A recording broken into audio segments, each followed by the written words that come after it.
Bienvenue sur Africa 24 dans cette nouvelle édition du Morning News. Voici les titres de l'actualité. Élection imminente d'un nouveau président au Cap-Vert. Le scrutin est prévu pour ce 17 octobre. L'occasion de faire l'état des lieux de la démocratie dans cet archipel, reconnu pour sa stabilité. Relance économique post-Covid au Kenya. Le retour des emplois a permis de générer 97 millions de dollars d'impôts sur les salaires. Une situation favorable à l'activité des banques. Et la République démocratique du Congo veut éviter une nouvelle vague de contamination à virus Ebola. Une campagne de vaccination est donc en cours. Kinshasa dispose de plus de 12 000 doses de vaccins qui peuvent être déployées si nécessaire. Mais tout d'abord, la Guinée-Bissau aurait-elle échappé à un nouveau coup d'État ? C'est en tout cas l'annonce faite ce jeudi 14 octobre par l'état-major des armées du pays. Ce dernier a déclaré avoir identifié des militaires qui préparaient un coup d'État pour renverser l'ordre constitutionnel. Notons que cette annonce coïncide avec le déplacement du président Umaro Sissoko Embalo pour une visite de travail de 48 heures en France.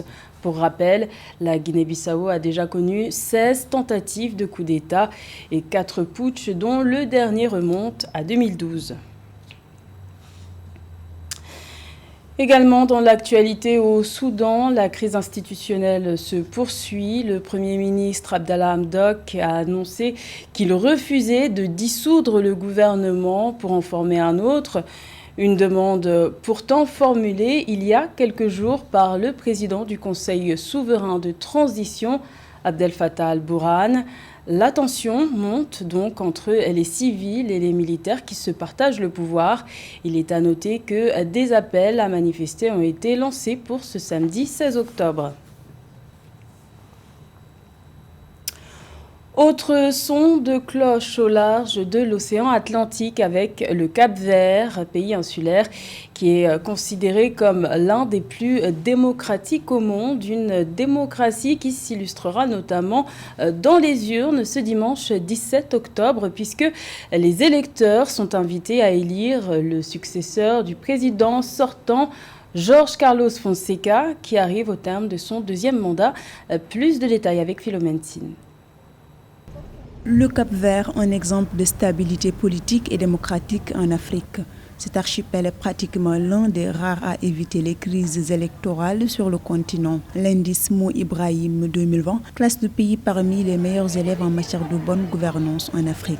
Il occupe le deuxième rang sur 54 pays africains après Maurice, avec une note de gouvernance globale de 73,1%. Également, selon le classement 2020 des pays les plus démocratiques au monde, publié par l'indice britannique Economics Intelligence Unite, le Cap-Vert occupe le 26e rang. C'est aujourd'hui le Cap-Vert qui est pratiquement en Afrique de l'Ouest, le seul État où on observe une véritable éclaircie en matière électorale. Depuis que le Cap-Vert a choisi le multipartisme et la démocratie libérale, les élections se passent bien, sans tension. Pas de problème relatif au troisième mandat, pas de problème également de coup d'État militaire. Donc, vraiment, le Cap-Vert est un exemple de démocratie en Afrique de l'Ouest. Ce dimanche 17 octobre 2021, les Cap-Verdiens se choisissent un nouveau président. Le chef de l'État sortant, Jorge Carlos Fonseca, après avoir accompli 2 mandats consécutifs, ne sera pas en lice. Jorge Carlos Fonseca, qui n'a pas touché à la constitution du pays durant son mandat. Le Cap-Vert est une véritable exception aujourd'hui en Afrique de l'Ouest. C'est le moment de reconnaître vraiment la valeur de la démocratie capverdienne. Il n'y a pas d'hyper-présidentialisme au Cap-Vert. Généralement, le président de la République a tellement d'humilité. Il ne fait pas du pouvoir une mystique, ce qui fait qu'il ne s'accroche pas au pouvoir. Il quitte quand il a terminé son mandat et d'autres viennent. À la veille de cette élection, dans un contexte de Covid-19, les attentes de la communauté internationale et des populations sont grandes. On espère tout d'abord voir le Cap-Vert continuer à être un modèle de stabilité politique et d'alternance démocratique dans la sous-région ouest africaine, puis amorcer sa relance économique post-Covid-19. Pour la première fois depuis l'indépendance de ce pays lusophone, 7 candidats vont briguer la magistrature suprême. Il est le premier président africain à avoir été invité à la Maison-Blanche par le président américain Joe Biden, entré en fonction le 20 janvier dernier. Le président kényan Uhuru Kenyatta a été reçu par son homologue américain ce jeudi 14 octobre.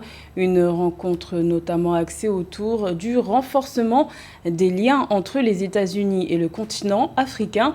L'occasion pour les États-Unis d'annoncer le don de 17 millions de doses de vaccins anti-Covid à l'Union africaine.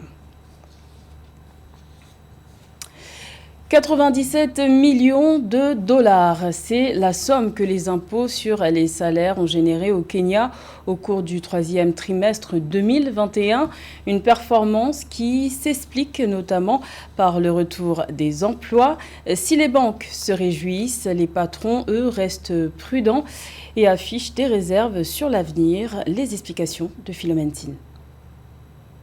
Le Kenya a connu de belles perspectives dans le domaine de l'emploi pour le troisième trimestre 2021. Les données de la direction des collectes de revenus démontrent que les impôts perçus sur le salaire pour le premier trimestre budgétaire qui va de juillet à septembre 2021 se sont estimés à environ 97 millions de dollars, soit 4,4 milliards de shillings, une situation favorable à l'activité des banques. Ce qu'ils appellent l'autorité de recettes au Kenya est une entité fortement informatisée. Non seulement au niveau de la déclaration, mais également au niveau des paiements.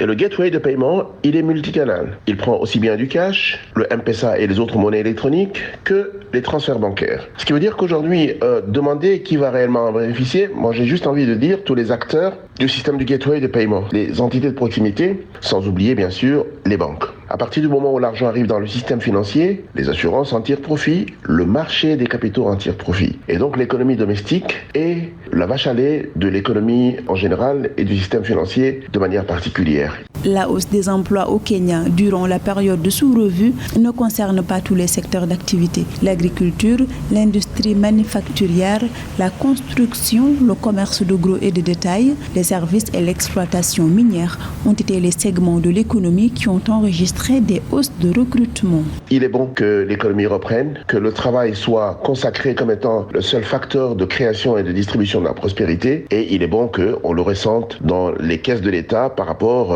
à l'impôt sur les revenus. Les grandes entreprises sont absolument dans les banques, mais les petits agriculteurs, ils sont plus sur M-Pesa et sur les autres mobile money. Depuis plusieurs mois, les prix du carburant ont connu une flambée qui n'a pas manqué de se répercuter sur le coût de la vie au Kenya. Les autorités avaient tout de même pris la décision de poursuivre avec la subvention des prix des hydrocarbures à la pompe. Cette disposition a renforcé la dynamique sur les emplois pendant le troisième trimestre 2021.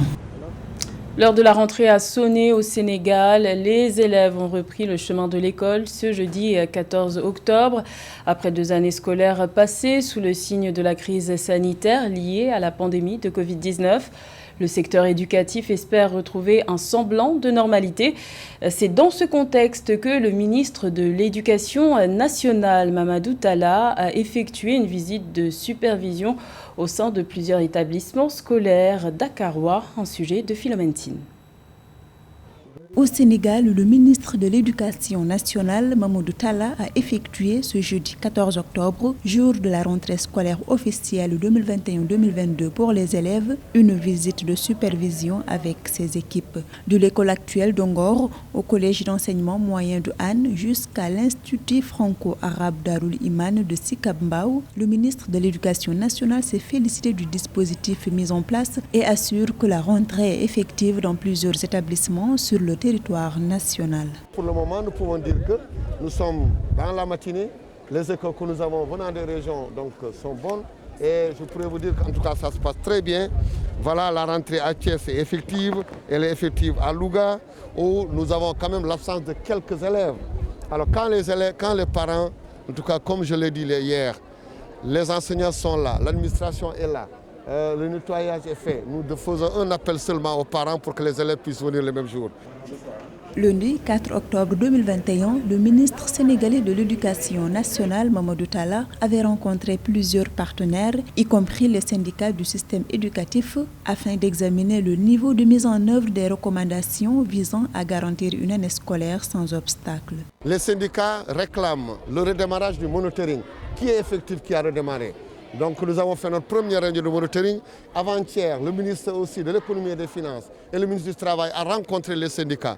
Courant mois de novembre, la fonction publique et l'éducation nationale vont encore rencontrer les syndicats. Et au début du mois de décembre, nous allons encore faire une autre réunion de monitoring. Donc tous les 3 mois, il y aura une réunion pour la prise en tout cas en compte de ce qui était dans les accords, pour évaluer, voir ce qui est fait et ce qui est en train d'être fait, et où est-ce que nous avons des problèmes pour pouvoir les lever. La rentrée scolaire démarre dans un contexte de pandémie de Covid-19.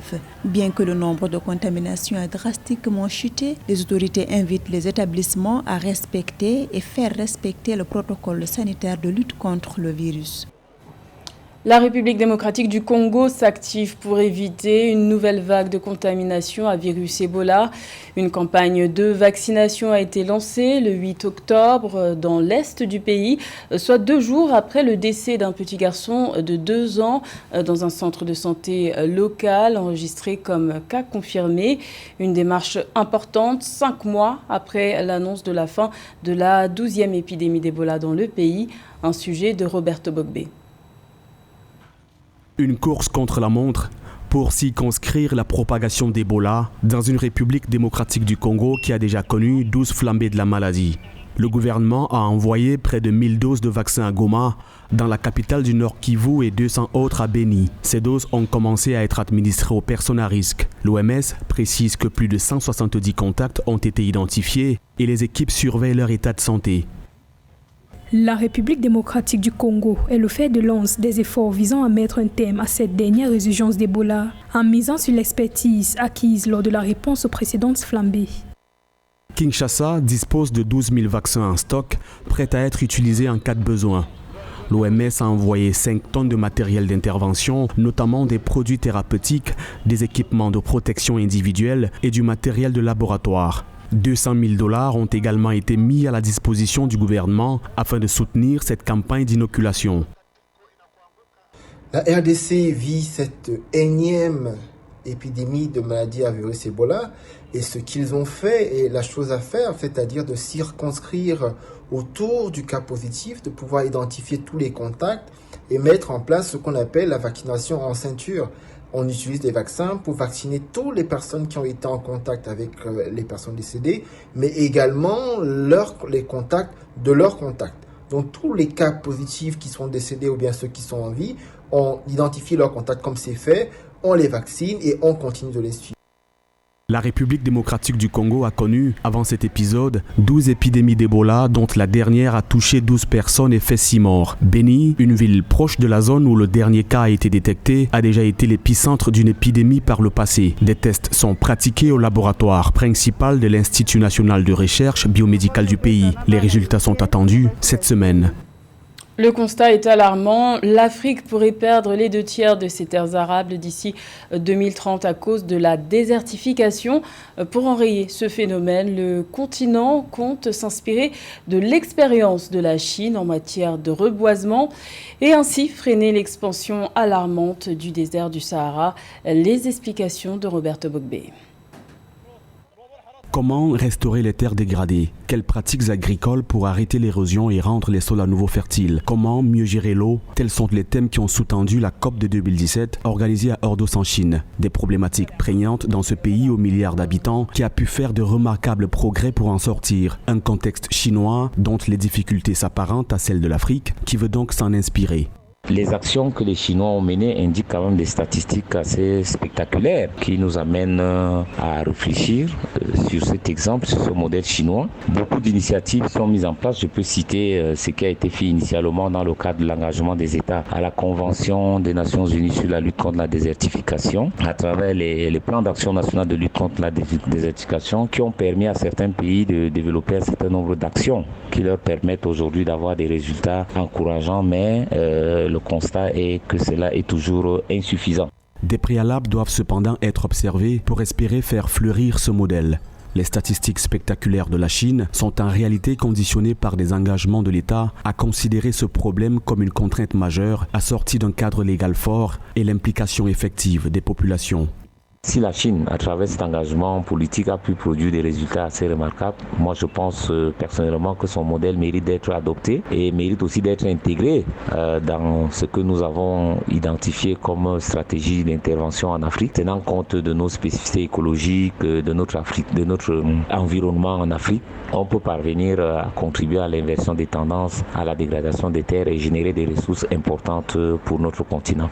L'Afrique s'est organisée à travers une initiative africaine pour contribuer à 100 millions d'hectares pour restaurer les paysages et les terres dégradées d'ici 2030. Une cadence qui pourrait être accélérée si les stratégies utilisées ici sont combinées au modèle chinois. C'était le journal de la rédaction. Merci de l'avoir suivi. L'information continue sur Africa 24.